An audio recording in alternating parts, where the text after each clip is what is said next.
Hello guys, welcome to class 6 tour. Please like, subscribe and share this video. तो हम ये part 2 हैं और हम थे how do we explain diversity.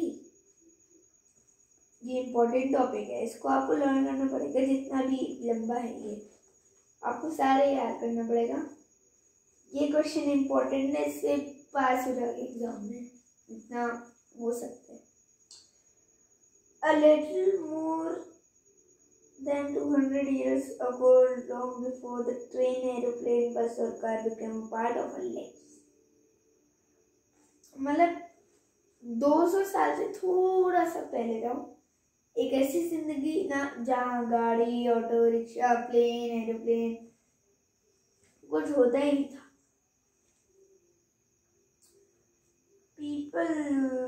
People travel from one part of the world to another in ships, on horses or on camels. Camels तो ship of the desert है भाई. देखना पलट जाए.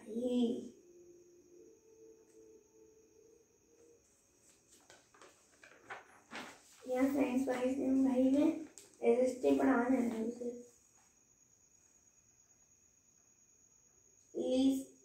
लिस्ट एट लीस्ट ही खुद करना नहीं, तुम्हारा जो भी करना है जब करना कर लेना.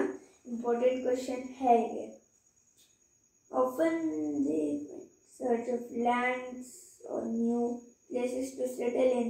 वो ज़्यादातर जाते थे इधर उधर नए जगह देखने, नए चीज़ें ढूंढने और for people to trade with, कुछ लेन देन निकले. And because it took so long to travel, once they got to a place, people stayed there often for the long time. Many others left their home because there was famine and drought. They could not get enough to eat. लोगों को खाना वाना पानी वानी उस जगह पे नहीं मिलता था, इसलिए वो एक पर्टिकुलर जगह पे चले गए जहाँ पे उनको ये सब फैसिलिटीज वहाँ के पहले से रहने वाले के पास थी. तो sometimes as they began to make their homes in new places, people began to change a little. At other times they managed to do things the old way, so their languages, food. Old time पे अलग language होती है, अलग food होता है. जैसे पहले रोटी चपाती बनानी, इंडिया वालों को छोड़ो, पहले आप लोगों जैसे आप जाओ कुछ यूएसए में, वहाँ पे लगता है कि वहाँ पे जैसे आप देखो चीनी सही है, चीनी नमक ये सब खाने में ऐड होता था नहीं. Music, religions became a mix of the old and new, and out of this intermixing cultures came something new and different. कुछ नया डिफरेंट आएगा. और मैं आपको एक इम्पोर्टेंट पॉइंट बताता हूँ जो आप अपने नोट में भी नोट कर सकते हो, नोट्स में भी नोट कर सकते हो. अब ये वॉर इतनी ज़्यादा हमारी खतरनाक चीज़ है ये, जो आगे जाके बहुत ज़्यादा खतरनाक हो सकती है और अभी भी है. वॉर तो चलती है, जैसे अभी रिसेंटली रशिया यूक्रेन की चल रही थी. हाँ, तो ये वॉर ने रिलीजन्स को बनाए हैं, अपना डिफरेंट प्लेसेस को बनाए हैं, कंट्री सेपरेट कर गया. इसी वॉर इंडिया ब्रिटिशर्स की जो 1890s में वॉर होती थी, उसकी वजह से ही अब ना इंडिया, पाकिस्तान, बांग्लादेश, नेपाल और जो था वो सब, श्रीलंका, वो सब सेपरेट हुए हैं एक वॉर की वजह से. चलो इम्पोर्टेंट टॉपिक खत्म हुआ, नोट कर लेना. Similarly, the history of many different places shows us how many different cultural influences have helped to shape life and culture there. Thus, religions became very diverse because of their unique history. अब ये history, civics और geography तीनों को एक साथ पढ़ना, ताकि वो, क्योंकि हिस्ट्री अकेला नहीं है कि आप एक देखो, एक शाहजहां है, जब उसकी वाइफ मरी थी उस टाइम पे वो जो महल इतना बड़ा बनवाया उसको, उसका टूम में रखने के लिए, वो इतना बड़ा, वो है कहाँ, उसके लिए जियोग्राफी की जरूरत पड़ेगी। और ये सब जैसे क्यों दफनाया वहां पे, ये शायद से सिविक्स में आता होगा आपका। तो चलो कहाँ थे हम? हाँ, दस रिलीजन, बिकॉज हिस्ट्री की वजह से रिलीजन्स और डिफरेंस हो गए हैं।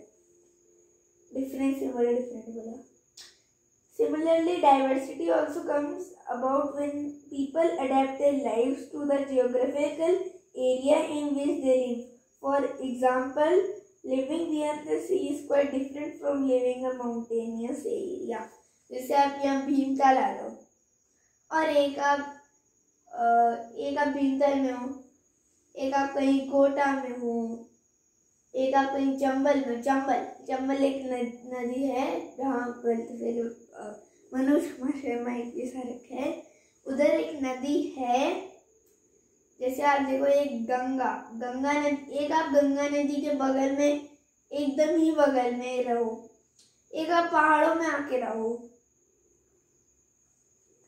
तो उसमें डाइवर्सिटी आ गई हमारी। तो जियोग्राफिकल एरिया, यहाँ पे जियोग्राफी, सिविक्स और जियोग्राफी कनेक्ट हो गई थोड़ी सी, माउंटेनियस एरिया। चलो next page. Not only do people have different clothing and eating habits, but in the city it's often easy to forget how closely people's lives are tied to their physical surroundings. Physical surroundings underline कर लेना, बहुत important है ये। तो ये बताना चाह रहे हैं कि जैसे आप एक सिटी में, शहर में रहो, किसी शहर में आपने देखा होगा कि आपकी जो फिजिकल सराउंडिंग्स है, आपके आसपास की जगह है, जैसे एक बोर्ड है यहाँ पे, एक ड्रॉर है यहाँ पे, यहाँ नीचे फ्लोर है, आप दे आर टाइड, मतलब वो बंधे हुए अपने फिजिकल सराउंडिंग से। हाँ, this is because in the city people seldom grow their own vegetable and grain. आप एक शहर में जाओ, वहां पे वो अपना ही वेजिटेबल और वो उगाते हैं, grains. Instead they depend on the market to buy all the food and the other goods they need. जब instead मतलब उसकी जगह वो क्या करते हैं, वो मार्केट में जाते हैं, वहां पे वेजिटेबल्स वहां से लेते, सब जो चीजें मार्केट से ही लेते हैं। ये देखो, the barren landscape of mountainous desert, Ladakh आ गया। अब Ladakh is a look at the map of India in the atlas and you can look at Kerala and Ladakh. Civics, geography. तो फिर can you list geographical location of these two regions would influence the following. वहाँ पे आपको एक activity आपके लिए कि the food people eat, वहाँ क्या खाते हैं लोग, वहाँ क्या पहनते हैं लोग, क्या काम करते हैं, उधर के रिलीजन भी। ये लद्दाख की रीडिंग आप कर लेना, हम नेक्स्ट करने को चलते जल्दी से खत्म करना है चैप्टर। बुद्धिज्म रीच तिब्बत विया लद्दाख। अभी एक बुद्धिज्म है, ये लद्दाख में भी पहुंच गई, बैठे गया तो लद्दाख में भी पहुंच गई और तिब्बत में भी लिटिल, तिब्बत में पहुंच गई। Ladakh is also called little Tibet, Ladakh छोटा सा तिब्बत भी कहा जाता है क्योंकि इसका एक कोई पार्ट हो गया वहाँ है बुद्धिज्म, वहाँ पे थोड़ी बहुत है। Islam was introduced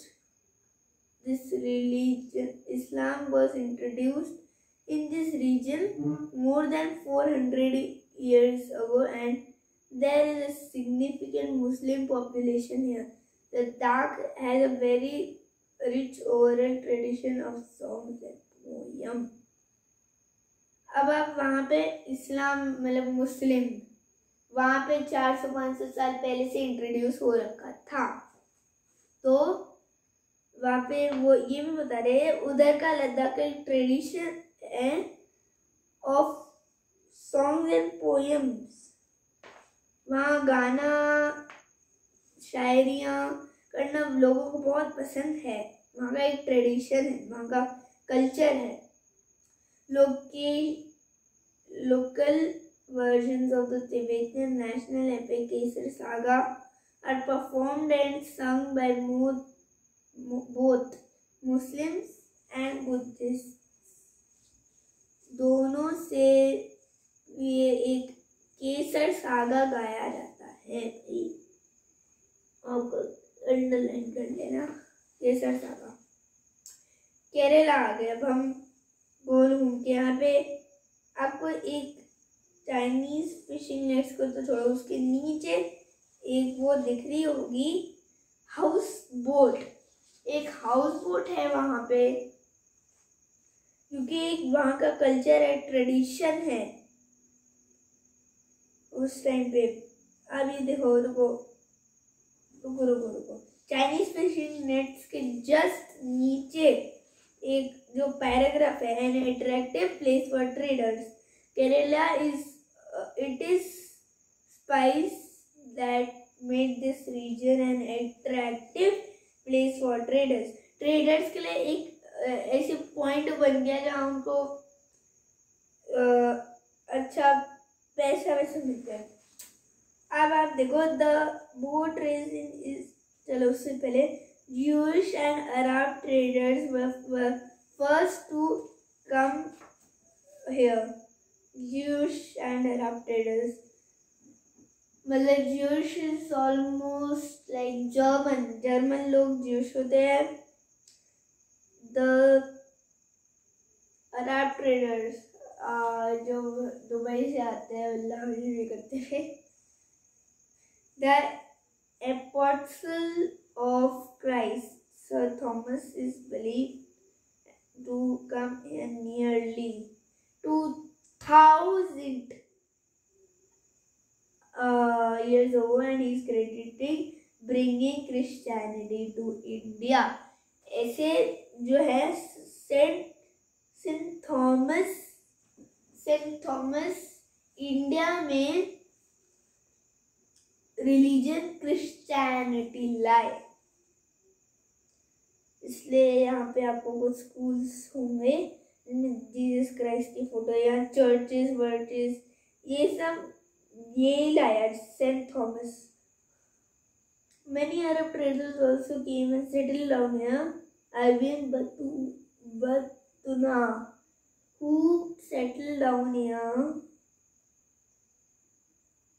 who travelled here little less than 700 years ago, wrote a travelogue in which he described the lives of Muslims and stated that they were a highly respected community। वो उसने एक travelogue लिखी थी जिसमें उसने describe करा था आपका कि मुस्लिम्स की लाइफ्स कैसे होती है, and says that there were a highly respected community. वहाँ पे एक बड़ी सी रिस्पेक्टेड कम्युनिटी होती थी। तो 20 मिनट की वीडियो थी। हाँ, तो They were highly strong. The Portuguese discovered the sea route to India from Europe when Vasco da Gama landed with his ship here. अबे पोर्टुगल लोग लाया कौन, ये आपका क्वेश्चन खड़ा होता है। कौन लाया? वास्को डी गामा है ना, मैंने लिखा है नाम उसका, तो वास्को डी गामा लाया पोर्टुगल लोग। आप देखो केरला, गोवा, यहाँ पे क्रिश्चियनिटी आपको मिलेगी, यहाँ पे आपको ज़्यादा लोग वही मिलेंगे जो क्रिश्चियनिटीज है, पोर्टुगल है, और भी फॉरेन रिलीजन्स है, Jews and all. landed with his ship at Kerala, because all these various historical influences, people in Kerala practice different religions such as Judaism, Islam, Christianity, Hinduism and Buddhism। 1 2 3 4 5 religion है केरला में आपके, और गोवा में भी आप देखना। और the fishing nets look exactly like Chinese fishing nets, और चीना वाला क्या नाम है,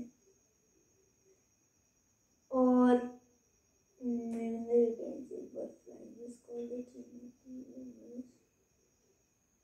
the fertile land and climate are suited to grow proper rice and a majority of people here fish है। मतलब यहाँ के ज़्यादातर लोग यहाँ पे सूट कर गए हैं, और वो ज़्यादातर राइस, फिश और वेजिटेबल ही खाते हैं आपका, ठीक है।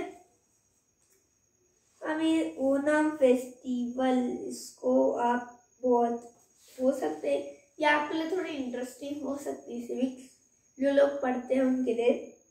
The boat race is an important part of the Onam festival celebrated in Kerala। Kerala में सबसे फेमस फेस्टिवल है आपका ओणम, जो केरला में सेलिब्रेट होता है। वहाँ का एक बहुत बड़ा कल्चर है, ठीक है।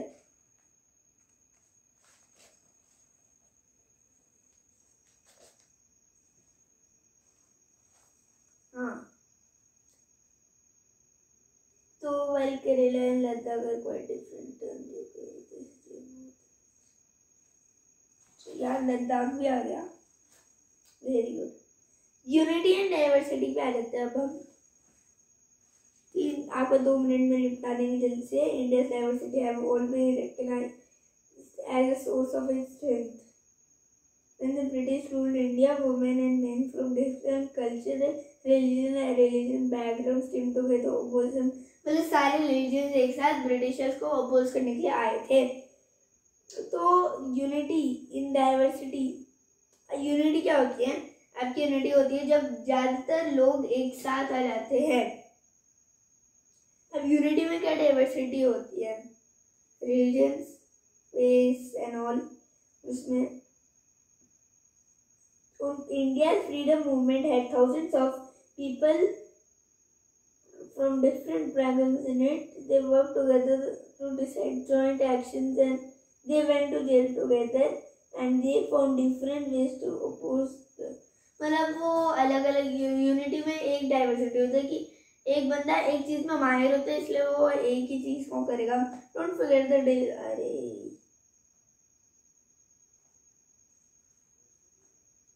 IPTS एक पोयम दी है। चलिए, इस सब के लिए तो आपको हिस्ट्री पढ़नी होगी, डाइवर्सिटी एंड इंडिपेंडेंस देश स्पीच। या आपका एक काम करना, मैं तो पढ़ा पाऊंगा हूँ नहीं, मैं खुद पढ़ लूँ पहले। ये डाइवर्सिटी एंड डिस्क्रिमिनेशन आपको अच्छे से पढ़नी है। मैं जल्दी से आपको Pandit Jawaharlal Nehru independence day speech, very good. इसमें कुछ है नहीं है, ये तो हिस्ट्री आ गई। अभी हिस्ट्री और सिविक्स एक साथ ज्वाइन हो गई ना, ठीक है। डाइवर्सिटी एंड डिस्क्रिमिनेशन हमको अगली वीडियो में समझेंगे। तब तक के लिए सब्सक्राइब कर देना चैनल को एंड थैंक यू गाइस।